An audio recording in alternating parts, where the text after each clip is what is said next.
question. You have some thoughts around it?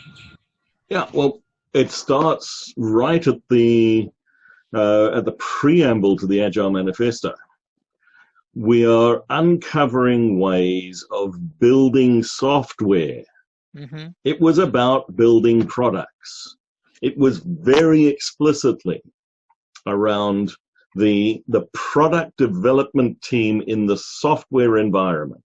The authors of the manifesto positioned it like that.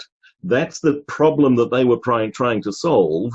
And if we take theory of constraints thinking, that was the bottleneck that was the biggest issue in the late 90s.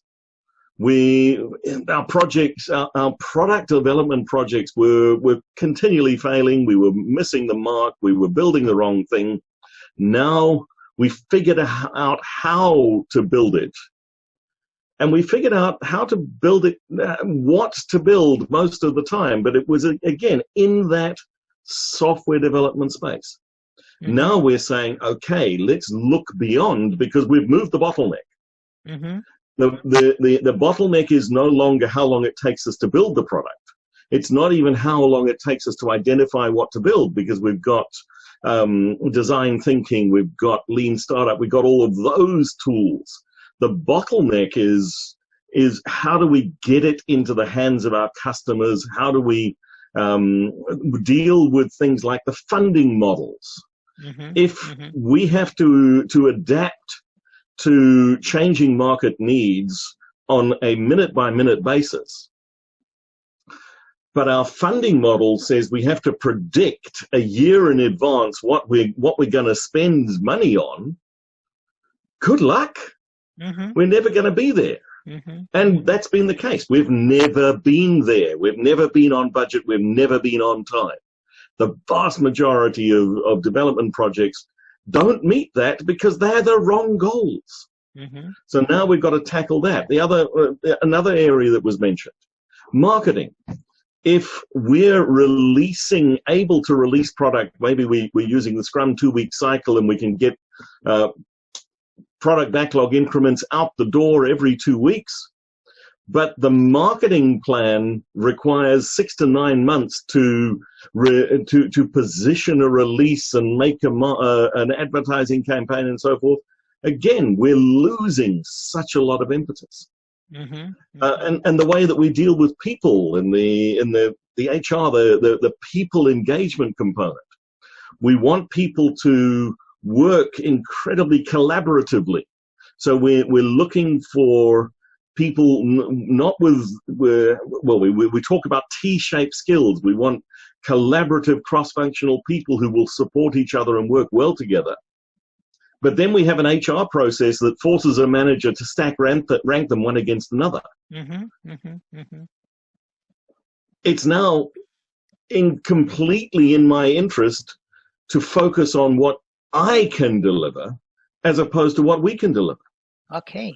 So these are the types of constraints that we're starting to move against. And that's what business agility is tackling. It's moving that constraint. So we take the theory of constraints thinking.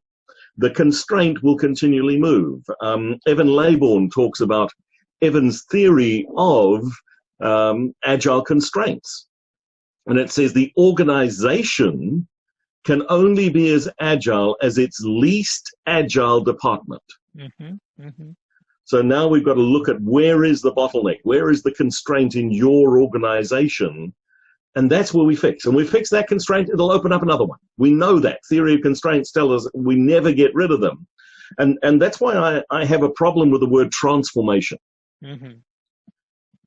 That implies an end state.